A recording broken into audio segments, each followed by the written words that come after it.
নিৰ্বাচন আহিছিল, নিৰ্বাচন আহিছে, নিৰ্বাচন আহিব। ঠিক তেনেকৈ চৰকাৰ আহিছে আৰু গৈছে, বিধায়কো আহে আৰু যায়, সাংসদো আহে আৰু যায়। তেনেদৰে বাৰিষাও আহে, বাৰিষাও যায়। কিন্তু নৈপৰীয়া ৰাইজৰ সমস্যাহে যেন সমস্যা হৈয়ে ৰৈছে আৰু ভৱিষ্যতেও ৰ'ব। বাৰিষা আহিলেই শংকিত হৈ পৰে ৰঙামাটিৰ গেলাবিল নৈৰ কাষৰীয়া লোকসকল। বাৰিষা হ'লেই ভয়াৱহ ৰূপ লোৱা গেলাবিল নৈয়ে সৃষ্টি কৰে ব্যাপক খহনীয়াৰ। নৈখনে ধৰা কালৰূপৰ ফলত প্ৰায় প্ৰতি বছৰেই সৃষ্টি হয় খহনীয়াৰ। খহনীয়াৰ ফলত সৃষ্টি হোৱা বানপানীত জাহ যায় বিঘাই বিঘাই কৃষিভূমি। জনপ্ৰতিনিধিৰ ওচৰলৈ অঞ্চলবাসী সমস্যা লৈ যাই সমাধান কৰিম বুলি জনপ্ৰতিনিধিয়ে আশ্বাসো দিয়ে। কিন্তু তাতেই সীমাবদ্ধ সকলো, জনতাৰ খবৰ ল'বলৈহে নাহে। সমস্যাৰ সমাধান বিচাৰি বিভিন্ন সময়ত ৰাইজে আবেদন নিবেদন জনাই আহিছে যদিও কাণসাৰ নাই চৰকাৰ, জনপ্ৰতিনিধি কিংবা বিভাগীয় কৰ্তৃপক্ষৰ। বাৰিষা ওচৰ চপাৰ লগে লগে এতিয়া শংকিত হৈ পৰিছে নৈপৰীয়া ৰাইজ। বাৰিষাৰ পূৰ্বেই ৰঙামাটি গেলাবিল নদীৰ খহনীয়া ৰোধৰ বাবে পুনৰ আহ্বান জনালে স্থানীয় সচেতন লোকসকলে। খুব হাঁহিয়ে উঠে। বোকাখাট সমষ্টিৰ যিজন জনপ্ৰতিনিধি কৃষি মন্ত্ৰী অতুল বৰা, তেখেতৰ নমুনা আপোনালোকেতো গম পায়েই। আৰু তেখেতে কৃষি প্ৰধান ঠাই আমাৰ এই ৰঙামাটি এই ঠাই একচুৱেলি সঁচা অৰ্থত ক'ব গ'লে কৃষিৰ প্ৰধান ঠাই হয়। আপোনাৰ খুমটাই সমষ্টি এই দেখিছে আপুনি মোৰ পাছ চাইডে যিটো গৰাখহনীয়া সমস্যা আছে, এইটো পুলি কৰি নি আচলতে হেৰি পৰে কৃষি প্ৰধান ঠাই। ইয়াত হাজাৰ হেক্টৰ ভূমি কিন্তু নদীত যা গ'ল। কিন্তু কৃষিমন্ত্ৰী অতুল বৰা ডাঙৰীয়াই আৰু এতিয়া বৰ্তমানৰ বিজেপি চৰকাৰৰ আমাৰ খুব ভাল এজন আছে ব্যক্তি খুমটাই সমষ্টিৰ মৃণাল শইকীয়াদেৱক অনুৰোধ জনাইছোঁ। আমি আগতো অনুৰোধ জনাইছোঁ, এতিয়াও মই আপোনালোকৰ প্ৰচাৰ মাধ্যমৰ যোগেদি আপোনাক অনুৰোধ জনাইছোঁ। তেখেতে কিন্তু খুমটাই সমষ্টিৰ যিটো ছাইড তেখেতৰ পৰিছে, তেখেতক অনুৰোধ জনাইছোঁ যে জিঅ' বেগ দিবৰ বাবে। তেখেতে দিব বুলি খুব বিশ্বাস আছে। কিন্তু এই যে আমাৰ বোকাখাট সমষ্টি অতুল বৰা ডাঙৰীয়াই তেখেতৰ নিজৰ সমষ্টি সীমামূৰীয়া, এই সমষ্টিৰ কোনো উন্নয়ন তেখেতক কৰা দেখাই পোৱা নাই।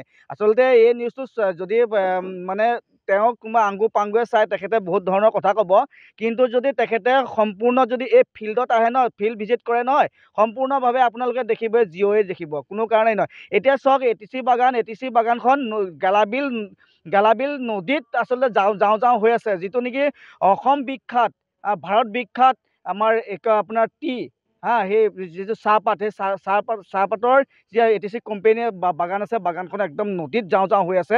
কিন্তু মই ইয়াৰ পৰা অনুৰোধ জনাইছোঁ কৃষিমন্ত্ৰী অতুল বৰা ডাঙৰীয়া, আপুনি আহি ৰঙামাটি যিটো আমাৰ গেলাবিল দলঙৰ পৰা কৈৱৰ্ত পঞ্চায়তৰ যি দলং আছে, সেই দলঙৰ পৰা আপুনি মহুৰামুখ কুৰুৱাবাহীলৈকে আপুনি যি গেলাবিলৰ হেৰি আছে, এই ঠাইবিলাক আপুনি ভিজিট কৰি পেলাই গৰাখহনীয়া সমস্যাটো ৰোধ কৰিব বাবে আপোনাক অনুৰোধ জনাইছোঁ। আৰু জিঅ' বেগ দি পেলাই সেই কৃষিভূমি হাজাৰ হাজাৰ কৃষিভূমি যে আপুনি ৰোধ কৰিবৰ বাবে আপোনাক অনুৰোধ জনাইছোঁ। মাটি গৈছে আৰু বছৰি মানে গৈ থাকে, কাৰণ গৰাটো খহি গৈ থাকে, মানে বহুত মানুহৰ মাটি গুচি গ'ল। এই গেলাবিলটো এতিয়া ব্ৰহ্মপুত্ৰৰ নিচিনা হয়, মানে যেনেকৈ পানী আহে মানে মানুহ ইয়াত মানে থিয় হ'ব নোৱাৰে, তেনেকুৱা সমস্যা এটা আহি পেলাই পৰি যায় মানুহৰ। আনকি খেতি কৰিবলৈ মানুহৰ অহা যোৱা কৰিবলৈ অসুবিধাত পৰি যায় মানুহ। কিমান মানুহৰ মাটি গৈছে ইয়াতে?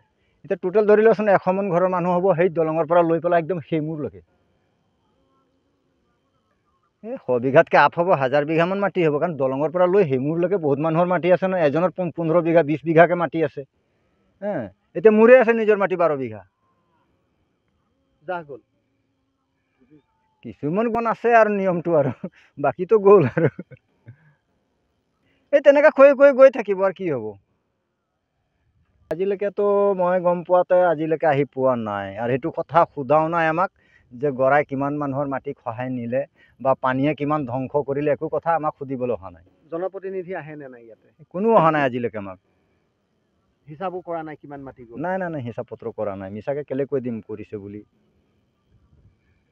বনোৱাৰ কথা কিবা কৈছে নেকি ইয়াতে? জিঅ' বেগ এনেধৰণে? নাই একো কথা আজিলৈকে পতা নাই, আৰু কোনো অহাও নাই। দৰাচলতে ক'বলৈ গ'লে এইখিনি প্ৰায় 100 হেক্টৰ মানেই হ'ব নেকি অনুমান, প্ৰায় অনুমানতে ক'ব বিচাৰিছোঁ। আৰু বাৰিষা ইয়াৰ বাঢ়নি যিটো ৰূপ লয় শুদ্ধিহ আমি ব্ৰহ্মপুত্ৰৰে অনুমান কৰোঁ।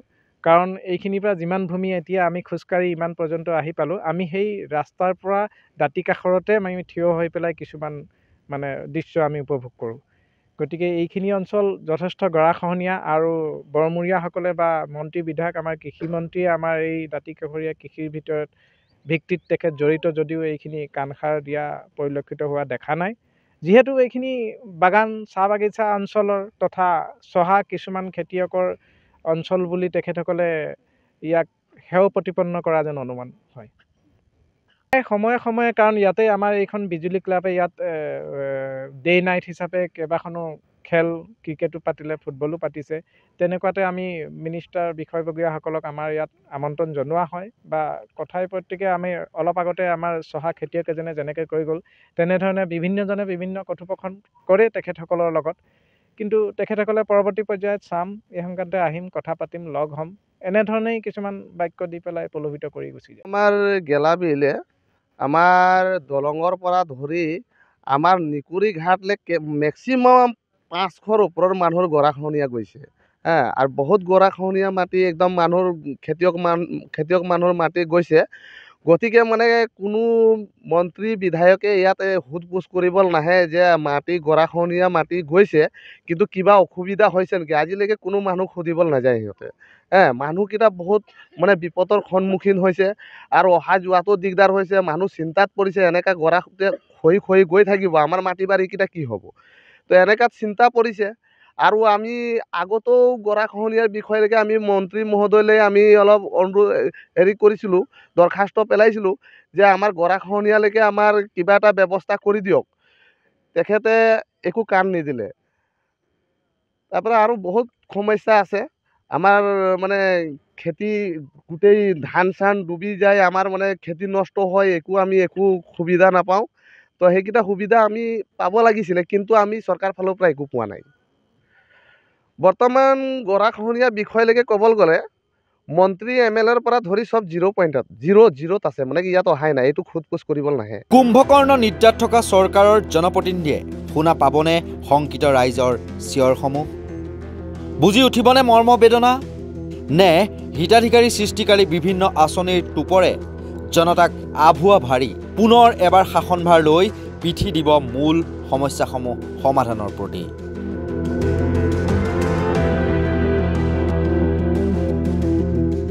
বোকাখাতৰ পৰা উত্তম শৰ্মাৰ প্ৰতিবেদন, নৰ্থ ইষ্ট নাও।